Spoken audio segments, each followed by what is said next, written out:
দিয়ে এবার কিছু মাংস আমি মাঝখানে এখানে দিয়ে দেব।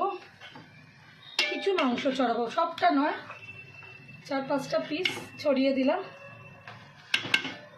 ডালটা এর পরের লটে এই যে ছড়িয়ে দেব।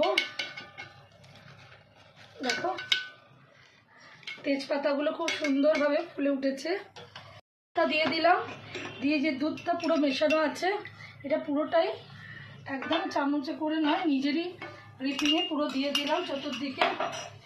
দিয়ে এবার মাছ বলছি, সরি বন্ধুরা, ডিম আর মাংসগুলো একটুখানি ছড়িয়ে দিলাম। একটুখানি চতুর্দিকে আমি পুরোটা ঢেলে আমি ছড়িয়ে দিচ্ছি। হ্যাঁ, একেবারে পুরোটা ঢেলে নেব। দাঁড়া, একটুখানি হাত লাগাতে হবে। দাঁড়া, ছড়িয়ে দিলাম চতুর্দিকে।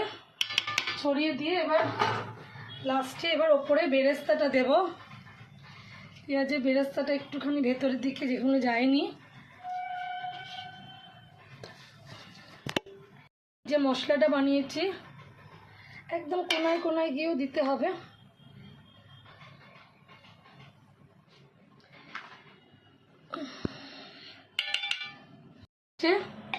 ঘি মাস্ট, এটা লাস্টে ঘিটা না দিলে সেই বিরিয়ানি ব্যাপারটাই আসবে না।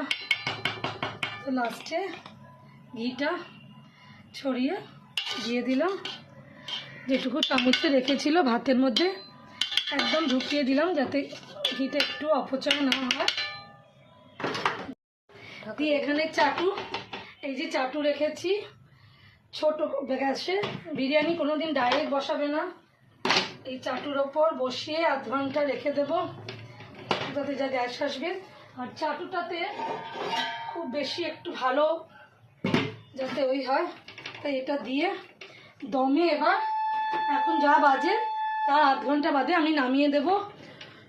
তো বন্ধুরা এইভাবে বানালাম বিরিয়ানিটা। আবার যখন খুলবো দুপুরবেলা দেবো তখন তোমাদের দেখাবো। এর সাথে আমের চাটনি বানিয়েছি আজকে এই সিজনে, আমার বাড়িতে প্রথম আমের চাটনি বানালাম। আম এলো আর রায়তা বানাবো, তো তোমাদের সাথে তখন দেখাবো হাঁড়িটা খুলে যে কীরকম হয়েছে। ঠিক আছে বন্ধুরা, তো এই প্রসেসে করলাম। বিভিন্ন সময় বিভিন্ন রকমভাবে করি। একই রকমভাবে রান্না যদি তুমি করো তোমার রান্নার কোনো টেস্ট আসবে না। ভ্যারাইটিভাবে করলে কি আর ঘুরিয়ে ফিরে ভালো লাগে। একটুখানি অন্যরকমভাবে করলাম, এরপরে অন্যরকম করে করবো। তো ভালোভাবে দেখে নাও ভিডিওটা। ভালো লাগলে একটা লাইক কমেন্ট শেয়ার করো। আর কোনো মতামত থাকলে ভ্যালুয়েবল মতামত